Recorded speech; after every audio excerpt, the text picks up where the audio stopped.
خب بچه‌های عزیز، بریم سراغ فصل اول ریاضی دهم. همونطور که میبینید عنوانش هست مجموعه، الگو و دنباله که شامل این 4 تا درسه. درس اول در مورد مجموعه‌های متناهی و نامتناهی، درس دوم متمم یک مجموعه، درس سوم الگو و دنباله و درس چهارم دنباله‌های حسابی و هندسی. خب شما کاملا بچه‌ها با این فصل از قبل آشنایی دارید، ولی تو این قسمت ما می‌خوایم کاملتر و جامع‌تر بخونیم که بتونیم از پس سوالات امتحان نهایی و همینطور تست‌های کنکور بر بیایم. فقط تو قسمت اول بچه‌ها خیلی نکته مهمی الان میخوام بهتون بگم که خیلی مهمه که شما تو هر قسمت، تو هر درس یا تو هر فصل کتاب بدونید که هدف کتاب چیه. چرا این فصل گفته، چه سوالاتی مد نظر کتابه، اون قسمت رو بیشتر توجه بکنید. بچه وگرنه شما در مورد مجموعه ها کتاب نهم فکر کنم به اندازه کافی در مورد مجموعه ها خوندید، اما اینجا هدف بچه قسمت بازه هاست، فاصله ها یا بازه ها. تو این قسمت بازه ها رو هدف کتابتونه و سوالاتی در این مورد طرح میشه که ما اینو میخونیم. متمم یک مجموعه رو تا خودتون کتاب ریاضی خوندین، ولی هدف این قسمت بچه‌ها یه قسمتی به اسم مسائل مجموعه ها که این هم سوال کنکور چندین بار طرح شده. الگو و دنباله که شما حتی از کلاس اول ابتدایی با این آشنا هستید، اما هدف این قسمت بچه‌ها 2 تا دنباله خاصه به اسم دنباله خطی و دنباله درجه دوم. این 2 تا رو بیشتر هدف کتابه و درس چهارم که دقیقاً خودش مشخص کرده، دنباله‌های حسابی و هندسی. خب بریم درس اول مجموعه‌های متناهی و نامتناهی رو شروع کنیم. قبلش لازمه که بچه‌ها ما با اعداد آشنا بشیم. میخوایم با مجموعه اعداد آشنا بشیم. هرچند شما از قبل کامل آشنا شدید، میشناسید این مجموعه ها رو، ولی ما یه بار دیگه یادآوری میکنیم. بچه n 1 2 3 الی آخر چه مجموعه‌ای هستن؟ اعداد طبیعی. من می‌نویسم اینجا بچه اعداد طبیعی از 1 شروع میشن، 1 2 3 یک و خورده ای یا این قسمت ها منفی و صفر و اینا نیست. و در واقع کلمه نچرال یعنی طبیعی یا نیچر یعنی طبیعت از حرف اول کلمه نچرال گرفته شده. خب اعداد بعدی 0 1 2 3 که بینا میگن اعداد حسابی. آفرین، اعداد حسابی همون اعداد طبیعی هستن به همراه صفر. اینا ممکنه تو امتحان نهایی چون به صورت حتی همین جملاتی که گفتم مطرح بشن، به صورت درست نادرست. مثلا میگن که اعداد حسابی همون اعداد طبیعی هستن، اجتماعش با صفر. خب درسته، همون اعداد طبیعی هستن، اجتماع شده با صفر. به خاطر این با دبلیو نشون میدن، چون حرف اول کلمه هول یعنی کامل. این 2 تا نچرال و هول 2 تا کلمه انگلیسی هستن که حرف اول در واقع اینا به عنوان نماد اعداد طبیعی و نماد اعداد حسابی به کار گرفته شده. اما اعداد بعدی اعداد زد یا اعداد چی بگیم؟ مجموعه زد بخشید یا اعداد صحیح هستند. خب اعداد صحیح چی هستند؟ میتونم اینو بگم درسته یا نادرسته؟ شما بگید. مثبت‌ها، اعداد مثبت، اعداد منفی به همراه صفر. متاسفانه خیلی از بچه‌ها اینجوری تعریف میکنن، میگن مثبت‌ها و منفی‌ها به همراه صفر. خب اشتباهست. چرا؟ خب چون 2.5 هم یک عدد مثبته، منفی رادیکال 2 یک عدد منفیه، ولی هیچ کدوم از اینا عدد صحیح نیستن. نگید مثبت‌ها و منفی‌ها به همراه صفر. این مثبته ولی عدد صحیح نیست. این منفیه ولی عدد صحیح نیست. پس چی بگیم؟ خب میتونیم اینجوری بگیم اعداد طبیعی و قرینه اعداد طبیعی اجتماعش با صفر، یا بگیم اعداد حسابی و قرینه آنها. این درسته. ببینید 0 مثبت منفی 1 مثبت منفی 2 در واقع قرینه اعداد حسابی، هم خود اعداد حسابی هستند هم قرینه اعداد حسابی. حالا چرا با نماد Z نشون میدن؟ باشه Z حرف اول کلمه زالن یک کلمه آلمانیه به معنی عدد. زالن آلمانی به معنای عدد، به خاطر این با Z نشون داده شده. خب اما میریم سراغ، من اینجا بنویسم باشه این پس چی بود؟ اعداد صحیح. اما میریم سراغ مجموعه بعدی به اسم اعداد گویا یا کسری ها. خب هر عدد کسری آبیوم به شرطی که آ و بی یعنی صورت و مخرج عدد صحیح باشن ولی مخرج صفر نباشه. پس تمام اعداد بچه کسری مثل 2 پنجم، منفی 3 دوم، اینا همه عدد گویا هستند. حتی خود اعداد طبیعی، اعداد حسابی و اعداد صحیح اعداد گویا هستند، چون میتونیم به عنوان یک کسر اینا رو بنویسیم. کافیه یه مخرج 1 به اینا بدی. پس در واقع بچه‌ها n، من این بالا بنویسم n زیر مجموعه w، یعنی هر عدد طبیعی یک عدد حسابی هم هست و هر عدد حسابی یک عدد صحیح و هر عدد صحیح یک عدد گویاست. این میشه ترتیب زیر مجموعه بودن که بعداً میخونیم هر عدد گویا یک عدد حقیقی هم هست. پس اعداد گویا در واقع کسریا. اعشاریا چطور؟ اعشاریا دو قسمتشون در واقع جزء اعداد گویا حساب میشن.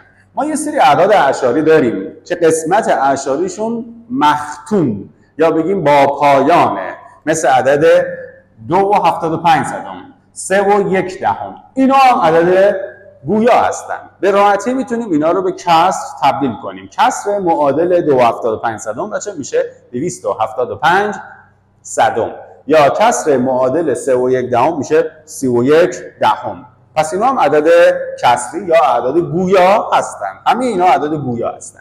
یه قسمت دیگه اعداد اعشاری هست که قسمت اعشاریشون نامتناهیه، مثلا 1 ممیز 3 3 3 3 3 الی آخر، ولی یه نظم داره. یه نظم نگم بهتره بگم یه دوره گردش داره، 3 تکرار میشه. به اینا هم اعداد گویا هستند. خب کسر معادل این عدد و 4/3. این که چرا حالا چجوری به دست میاد اصلا خارج از این بحثه، بهتره به این قسمت نپردازیم. ولی فقط در این حد بدونید که اعداد اعشاری، اونایی که قسمت اعشاریشون نامتناهیه ولی دوره گردش دارند، اینا هم اعداد گویا هستن. مثل عدد 3 ممکنه از یه جایی به بعد دوره گردش داشته باشه بچه، مثلا 517 بعد 56 56 56 الی آخر 56 دوره گردش داره، اشکال نداره، این هم یک عدد گویاست. ولی عددی مثل 3 ممیز 14 15 92 65 35 الی آخر، خب قسمت اعشاریش اصلا نظم خاصی یا دوره گردش نداره، تا نامتناهی هم میره. پس این یک عدد گویا نیست. گویا نیست چی بهش میگیم؟ عددی که گویا نیستند گنگه. ببینید اینو دقت کنید، بعضی وقتا ما تو ریاضی یه اصطلاحی رو تعریف میکنیم مثل اعداد گویا. اعداد گویا رو تعریف کردیم، گفتیم هر کسری که صورت و مخرجش عدد صحیح باشن ولی مخرج صفر نباشه. خب حالا میخوایم اعداد گنگ رو تعریف کنیم. خب لازم نیست یه تعریف جدید و یک تعریف مثل این مجموعه ها براش بگیم. کافیه بگیم که هر عددی که گویا نباشد. اینو دقت کنید، ما دو تا تعریف متضاد همدیگه داریم، دو تا مجموعه متضاد در واقع متمم همدیگه داریم. کافیه یکیشو تعریف کنیم، حالا این یکی میگیم هرچی که این نباشد. اعداد گویا رو تعریف کردیم، در مورد اعداد گنگ میگیم هر عدد حقیقی که گویا نباشد. ببینید تمام اعداد حقیقی به جز گویا. اعداد حقیقی رو هم با آر نشون میدن که در واقع حرف اول ریل نامبر یا اعداد حقیقی. در مورد اعداد گویا چرا با کیو نشون میدن؟ این حرف اول این کلمه ایتالیاییه، اعداد گویا. اعداد گویا چجوری نوشته میشه؟ فکر کنم این مدلی باشه، کوزنته یک کلمه ایتالیاییه، از حرف اولش گرفته شده اعداد گویا و به معنی خارج قسمته. یک آقایی به اسم جوزپه پیونه، یک ایتالیایی بود، این نماد کیو رو برای اعداد گویا انتخاب کرد. خب و اما اعداد حقیقی اجتماع در واقع اعداد گویا و گنگ که گفتیم با آر نشون داده میشه، ریل نامبر. خب بچه اعداد دیگه هم هستند که دیگه خارج از سطح دبیرستان هستند، ما با اونا دیگه در عمل کاری نداریم، به اسم اعداد مختلط یا موهومی که با نماد سی نشون داده میشه یا بعضا با نماد R2 هم نشون میدیم. اعداد بیشتر از اعداد مختلط هم داریم، R3, R4, R5 و الی آخر. خب این میشه آشنایی با اعداد که ما با اینا کار داریم. خب بریم بچه‌ها در مورد همین چیزایی که الان خوندیم میتونیم ببینیم یه دونه تست حل بکنیم. بچه‌ها یه فکری بکنید خودتون، سعی کنید، گفتم توضیح دادم توی مقدمات نحوه استفاده از فیلم‌های آموزشی رو کامل توضیح دادم. شما هر تستی که قراره حل کنید بچه‌ها استاپ کنید فیلمو، خودتون فکر کنید، بعدش اون رو پلی کنید. خب امیدوارم که درست حل کرده باشید. گفته آر مجموعه مرجع. خب حالا بعد به مجموعه مرجع میرسیم. گفته حاصل این عبارت چی میشه؟ حاصل این عبارت کیو یعنی اعداد گویا، اجتماعش با کیو پریم یعنی اعداد گنگ. باید نمادها رو بشناسید بچه‌ها، نه اینکه یادتون بره n چی بود، w چی بود، q چی بود. نمادهایی که کتابتون معرفی کرده برای اعداد طبیعی، اعداد حسابی، اعداد گویا، اعداد گنگ، اینا رو یادتون نره. q اعداد گویا اجتماعش با q پریم که اعداد گنگ، w اعداد حسابی، z اعداد صحیح، q اعداد گویا و n اعداد طبیعی. میگه این داستان چی میشه؟ خب ظاهرا یکم پیچیده است. خب q منهای n شاید فکر کنید که از درونی ترین اگه شروع کنم بهتره، ولی اگه خوب دقت کنید بچه‌ها این یعنی اعداد گنگ. درسته؟ این مجموعه در مورد کیا داره صحبت میکنه؟ اعداد حسابی، اعداد صحیح، اعداد گنگ، حالا به جز اعداد طبیعی. بالاخره همه اینا اعداد گویا هستند، حالا یا طبیعی هستند یا صحیح هستند یا حسابی هستند، بالاخره اعداد گویا هستند. بچه‌ها گویا اشتراکش با گنگ چی میشه؟ این قسمت میشه تهی. اصلا عددی وجود نداره که هم گویا باشه هم گنگ، اشتراک ندارن بچه. اعداد گویا اشتراکشون با اعداد گنگ برابر با تهیه. پس این قسمت کلا میشه تهی و قسمت اول چیه؟ Q اجتماعش با تهی. اعداد گویا اجتماعش با مجموعه تهی چی میشه؟ میشه خود اعداد گویا، یعنی جواب گزینه 3. این از تست اول این فصل. بریم برای تست شماره 2. میگه کدام گزینه درست است؟ خب بریم بررسی کنیم. بریم چی میگه؟ Z اشتراکش با N زیر مجموعه W. Z چیه؟ N چیه؟ W چیه؟ حتما میدونید. اعداد صحیح اشتراکش با اعداد طبیعی میشه اعداد زیر مجموعه اعداد حسابی میشه. یکی یکی اینا رو بررسی میکنیم ببینیم درست نگه یا نه. بچه اعداد صحیح اشتراکش با اعداد طبیعی میشه خود اعداد طبیعی. این میشه اعداد طبیعی. و آیا اعداد طبیعی زیر مجموعه اعداد حسابی هستند؟ بله، همین میشه گزینه درست. جواب گزینه 1. اما بذار درستی یا نادرستی اینا رو بررسی کنیم. حتما اینا نادرستن، یه جای کارشون میلنگه. بریم چرا بررسی کنیم. اعداد حقیقی اشتراکش با اعداد گنگ چی میشه؟ میشه اعداد حقیقی اشتراکش با اعداد گویا چی میشه؟ میشه اعداد گویا. خب آیا اعداد گویا زیر مجموعه اعداد گنگ هستند؟ خیر، نادرسته، واضح نادرسته بچه. گزینه 3 میگه اعداد گویا زیر مجموعه R اشتراک W. خب اول باید بدونیم R اشتراک W یعنی چی. اعداد حقیقی اشتراکش با اعداد حسابی میشه اعداد حسابی. آیا اعداد گویا زیر مجموعه اعداد حسابی هستند؟ واضحه که غلطه.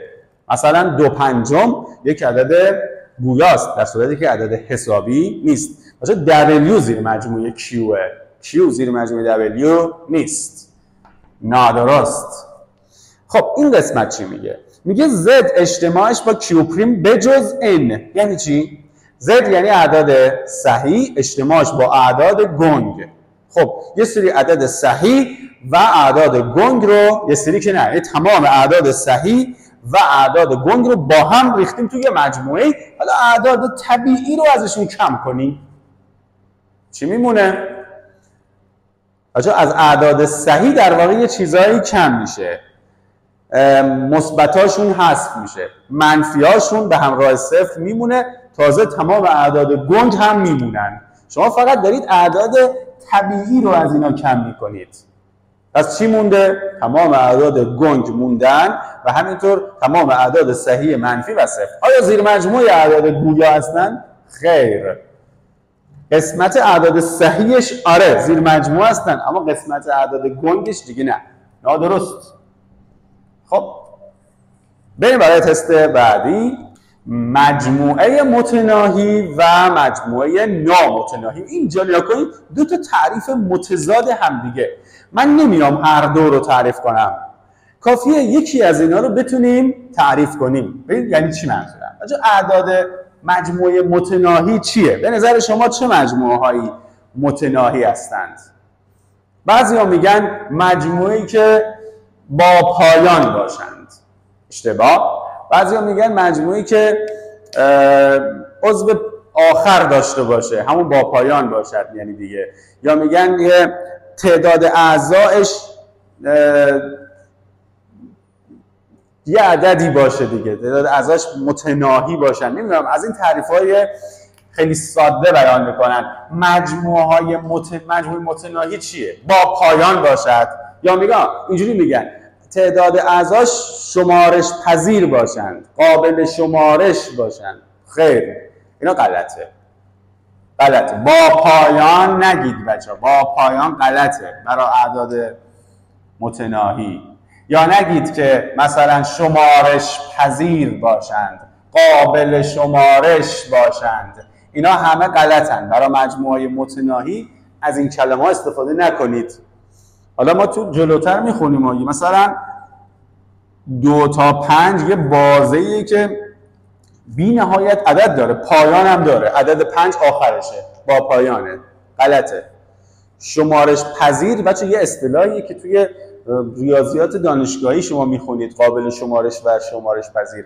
ما یه سری مجموعه‌های نامتناهی داریم که شمارش پذیر هم بهشون میگن.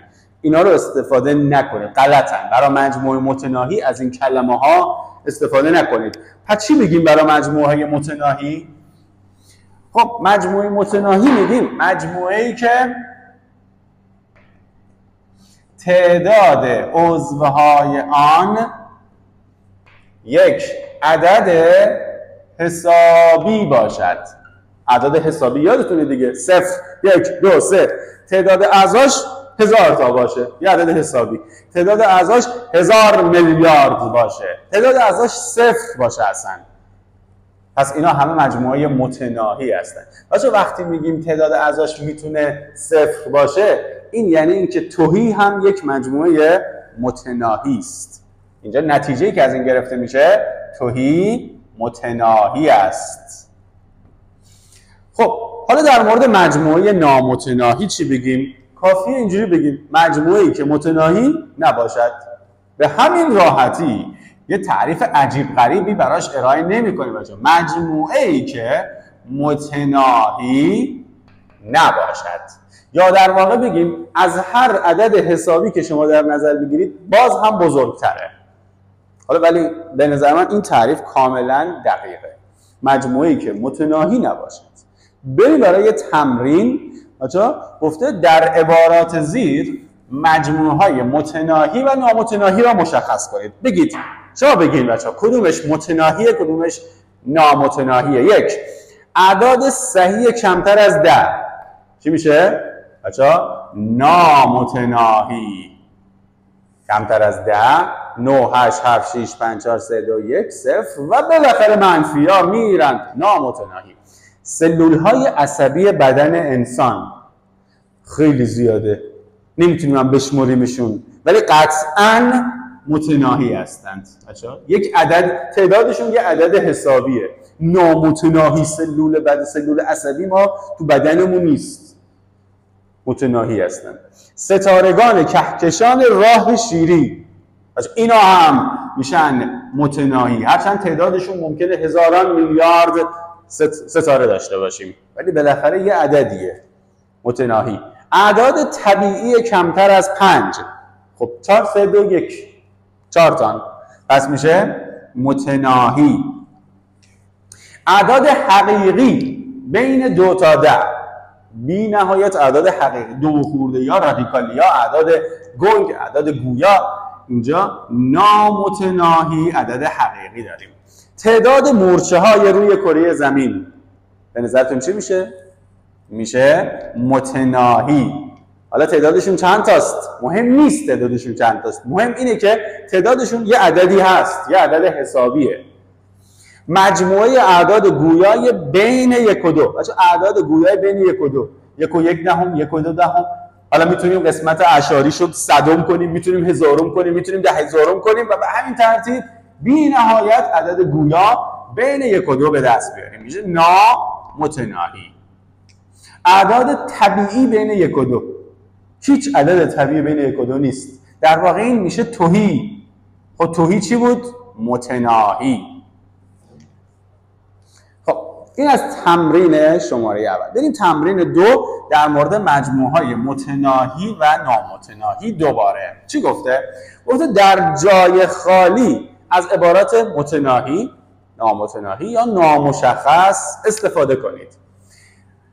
اگر آ یک مجموعه نامتناهی باشد و آ زیر مجموعه بی باشد، آ داخل بی باشه، آ قسمتی از بیه، اون وقت بی چی میشه به نظرتون؟ خب وقتی آ قسمتی از بیه و خود آ نامتناهیه، قطعاً بی هم نامتناهی است. در واقع مجموعه کوچیکتره خودش نامتناهیه، بزرگتره هم نامتناهی میشه. اگر آ یک مجموعه نامتناهی باشد، حالا این نامتناهیه بچه، بی چی میشه؟ بی زیر مجموعه اینه، به نظرتون چی میشه؟ بی یک مجموعه نمیتونیم در موردش اظهار نظر کنیم، میگیم نامشخص.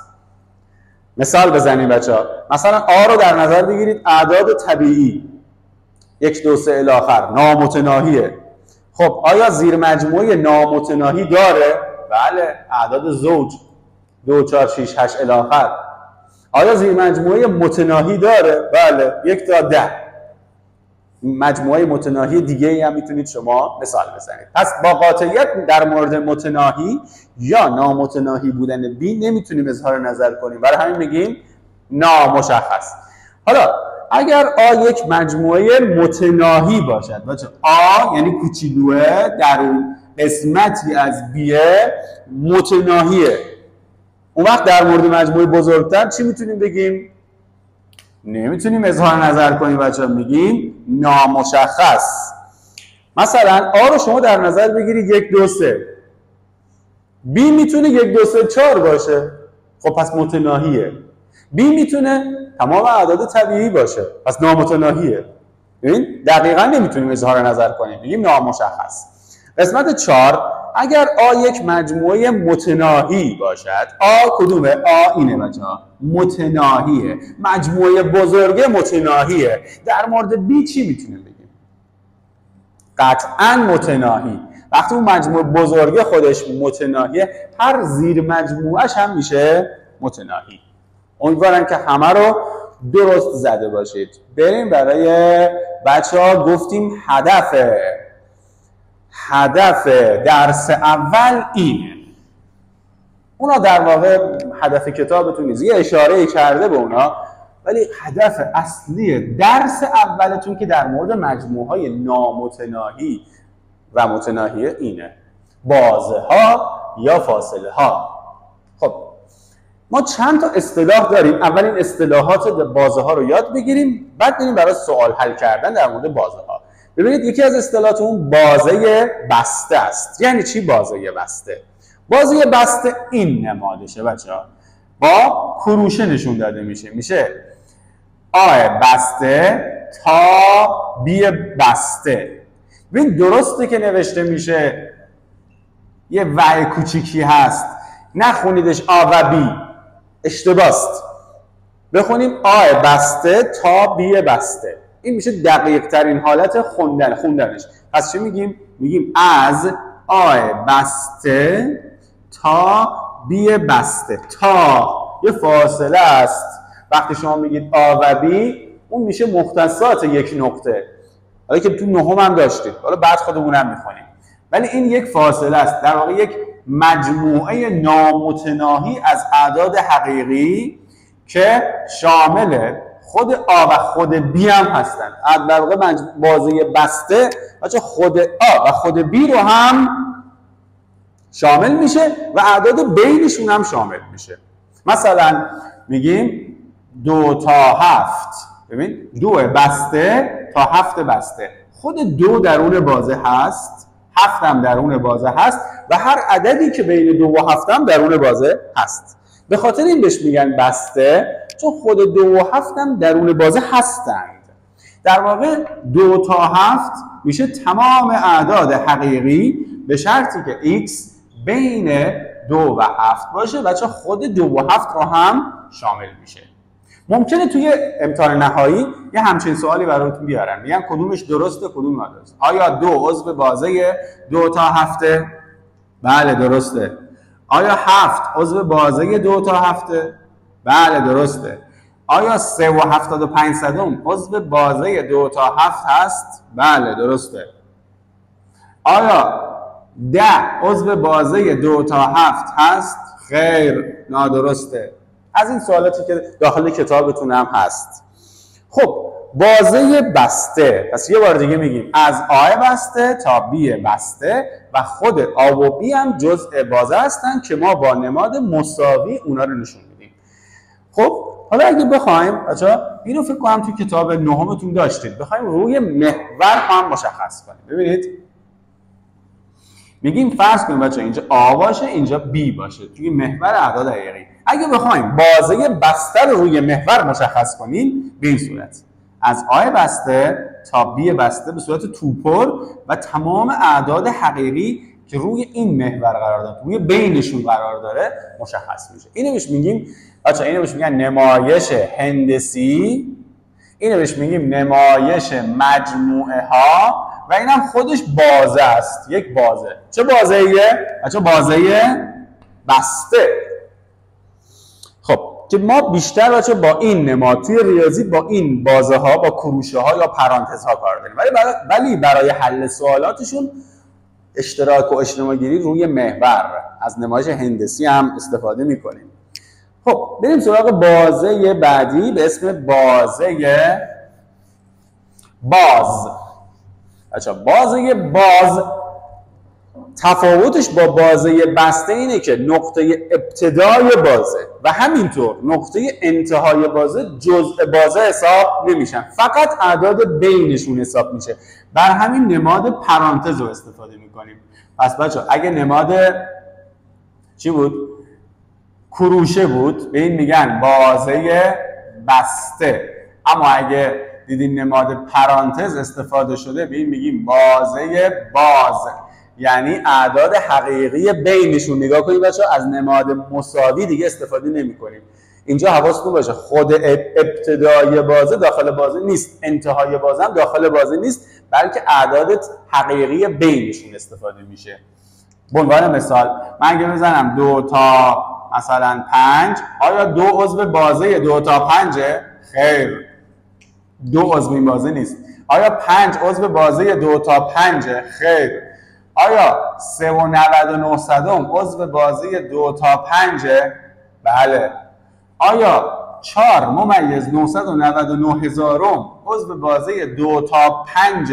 بله. تا قبل از 5 هر عددی که شما بگید عضو بازه 2 تا 5 هست. خب حالا نمایش هندسیش چجوریه؟ وقتی خود آ و بی جزء بازه نباشند ما اونا رو به صورت توخالی نشون میدیم، میگیم اینا دیگه جزء بازه نیستن، پس با نماد توخالی نشون داده میشن. این هم از بازه باز. بریم برای بازه نیم باز. بچه نیم باز یا نیم بسته هم هست، بالاخره یه طرفش بازه یه طرف بسته است. الان این چیزی که من نوشتم شروع بازمون بسته است ولی انتهای بازه باز میشه، برای همین باید برای شروع مساوی رو بذاریم ولی برای پایان مساوی نمیذاریم. میتونه بچه اینجوری باشه آ باز تا بی بسته. این یعنی چی؟ یعنی ایکس هایی که عضو آر هستن، یعنی اعداد حقیقی، به شرطی که ایکس بین آ و بی باشه ولی برای بی باید مساوی بزنیم، یعنی خود بی جزء بازه است. حالا نمایش هندسیش چجوریه؟ اگه این آ باشه اینم بی باشه، آ بسته تا بی باز باشه، آ بسته تا بی باز، به این صورت مشخص میشه اون بسته یا کروشه باید تو پر باشه، باز یا پرانتز باید تو خالی باشه. ولی اگه آ باز تا بی بسته است نمایش هندسیش اینجوریه آ باز تا بی بسته و تمام اعداد حقیقی بینشون. اوکی؟ پس اگه ما بگیم مثلا 2 بسته تا 5 باز، الان 2 عضو این بازه است ولی 5 عضو این بازه نیست و تمام اعداد حقیقی بین 2 و 5 هم عضو بازه هستن. یا اینجا ما وقتی میگیم 2 باز تا 5 بسته، اینجا دیگه 2 عضو بازه نیست ولی 5 عضو بازه است و تمام اعداد حقیقی بین 2 و 5 هم عضو بازه هستند. خب بازه بعدی بچه‌ها بازه بیکران، بی انتها. انتها یا در واقع ابتدا هم شاید یا انتها نداره یا ابتدا نداره. این الان از آ بسته تا مثبت بی نهایت انتهای بازه مشخص نیست، همینجور میره تا هر عددی میتونه بره. اعداد حقیقی که از آ بزرگتر یا مساوی هستند، مثلا میگیم 3 بسته تا مثبت بی نهایت. چه اعدادی داخل این بازه هستند؟ خب خود 3 هست چون بسته است و هر عددی که بزرگتر از 3 باشه، 4 5 6 1000 100 هزار 1000 میلیارد، اینا همه اعدادی هستن که در این بازه هستند. اینو چجوری پس نشون میدیم؟ میگیم ایکس های عضو آر یعنی تمام اعداد حقیقی به شرطی که ایکس بزرگتر مساوی 3 باشه و نمایش هندسیش به صورت یک نیم خط میشه بچه. اگه 0 فرض کنیم اینجا باشه و 3 هم اینجا باشه، از 3 بسته شروع میشه میره تا مثبت بی نهایت، یه نیم خط ما میزنیم. خب اما گفتیم ممکنه ابتدا نداشته باشه، منفی بی نهایت تا آ بسته. میتونه باز هم باشه بچه، این کروشه میتونه تبدیل بشه به پرانتز. اگه پرانتز بود من الان اینو نگاه کن، منفی بی نهایت تا مثلا 3 نشون میدم، 3 باز. این یعنی چی؟ یعنی تمام اعداد حقیقی که کمتر از 3 هستند. خود 3 هم حساب نمیشه، اینجوری میشه. نگاه کنید تمام اعداد حقیقی که کمتر از 3 هستند. به صورت هندسی وقتی میخوایم مشخص بکنیم، اگه 3 اینجا باشه آجا کمتر از 3، خود 3 نیست، خود 3 نیست پس باید تو خالی بزنیم. به این نوع بازه ها میگیم بازه بیکران تا مثبت بی نهایت میره. هیچ وقت برای مثبت بی نهایت از نماد کروشه استفاده نکنید. کروشه یعنی بسته بودن، یعنی متوقف، تمام، که اشتباه است. خب بریم برای یه تمرین مهم ساده که ببینیم اینا چجوری حل میشه. خب اول